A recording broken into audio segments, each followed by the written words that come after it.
Oh, preview 4 for the night. We are getting late. I'm going to edit this and go to bed. We're in the Blackhawks jersey, repping it. Yeah, I don't have a Vegas Golden Knight jersey, so even though that's a sick jersey, I do have a shirt.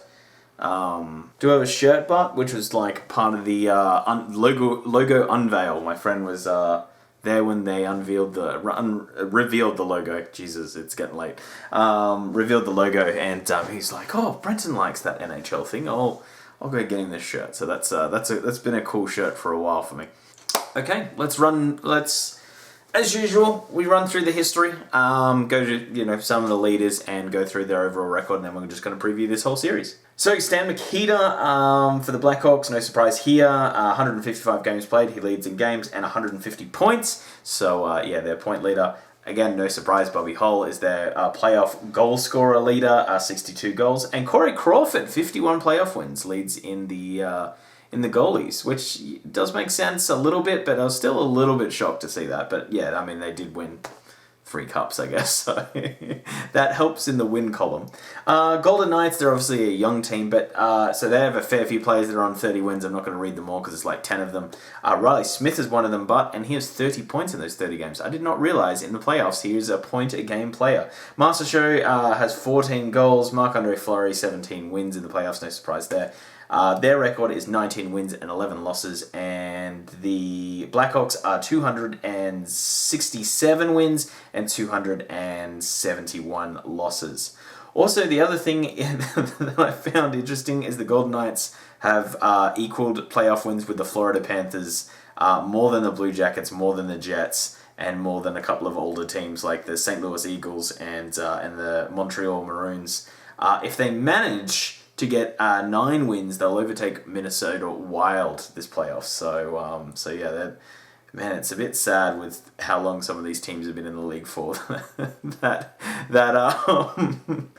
the Florida Panthers that's a shocker. But anyway, we'll press forward. All right, so how did they get here? Well, the Golden Knights did very well in the round-robin series. They look like they have not skipped a beat. Progressed slowly through it, ramped up the intensity. And the Blackhawks beat the Edmonton Oilers to really be part of that movement of franchise players are not welcome here anymore. And in the sense of that McDavid, Matthews, Crosby, a fair few of them are out. I mean, Patrick Kane's in, I guess, so you got to look at it that way. So where's this series going? There's not too much analysis here. I mean, the Golden Knights are going to win this series. The way that the Blackhawks played will not go well against the Golden Knights. If they give up the first goals like they did against the Oilers, there's not really going to be many second chances. This Golden Knights team is going to be a lot more physical. They have a lot of skill. They're very good defensively. They're not going to be open defensively like it was with the Oilers. Their goaltending is a lot stronger than just Corey Crawford, who was good in that one game, but yeah, obviously not great in the series overall. So you got to really just give it to the Golden Knights. I know that's super lazy analysis, but it really is just that. Like, this whole team is better. And it's so good the Blackhawks won this series against the Oilers. And I think that's, if you're a Blackhawks fan, that's what you got to kind of focus on, is that, we beat the Oilers, we got into the playoffs for one last time, probably for some of these players like Keith, maybe even Crawford. Don't know how that's all going to play out. But it does give you that one more little chance in there. And don't get me wrong, like, the horizon's okay for them. Like, Dutch and a few of the other players seem to be coming along pretty well. And, they just need to retool and retool his defense. Ollie Marta played very well in that first series, got 4 points. So they're not without, like, skill and talent. It's just, this Golden Knight team is probably making it to the Cup final. That's my pick from the West to go all the way. And then the other one on the East is either the Carolina Hurricanes or the Flyers. I'm not sure which one yet. In the bracket, I've picked the Hurricanes, but I think I might regret that. This team is just destined to go a very long way. But maybe look for Kubalik or Dutch to do something in this series, but I just can't see it happening. I just can't see it happening here. Again, like, they've got a really good young list that's kind of exciting in some of the young players. But they also have a few, like, aging out players as well. So they're in between here. I actually think they'll be kind of back to a playoff team with probably 2 years if Kane and Tays can keep this level of play to the mid-30s. This team might have something. Just need to keep retooling. If they do have the money during this offseason, there'll be a chance to steal some players because some teams are definitely going to be up against the cap. And I know I'm meant to be reviewing the playoff series and I'm kind of writing them off for the future. And I think that says a lot about where I think the Blackhawks are at. Players to look out for, I don't really know with the Golden Knights. I just think they're so strong. They're just so strong. I mean, Riley Smith, again, a point-a-game player in the playoffs. I didn't know that. They've got a pretty decent mobile defense. Shea Theodore had a great year this year. Nate Schmidt as well.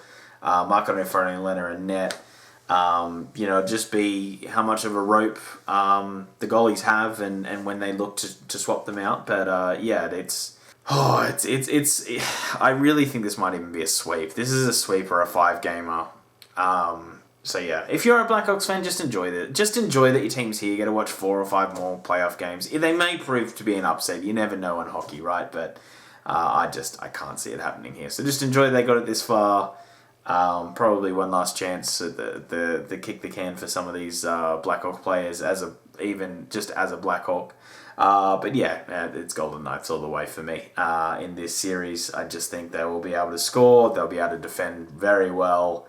I just have a feeling a lot of these game scores are going to be 3-1, 4-1. And the way the Blackhawks played against the Oilers, I mean, the Oilers played pretty poorly. They let them into games quite often, but they played well. They played very well. Like, no one really gave them too much of a chance. They all thought the fun offense would definitely smoke this team in the Blackhawks, but they were able to find a way.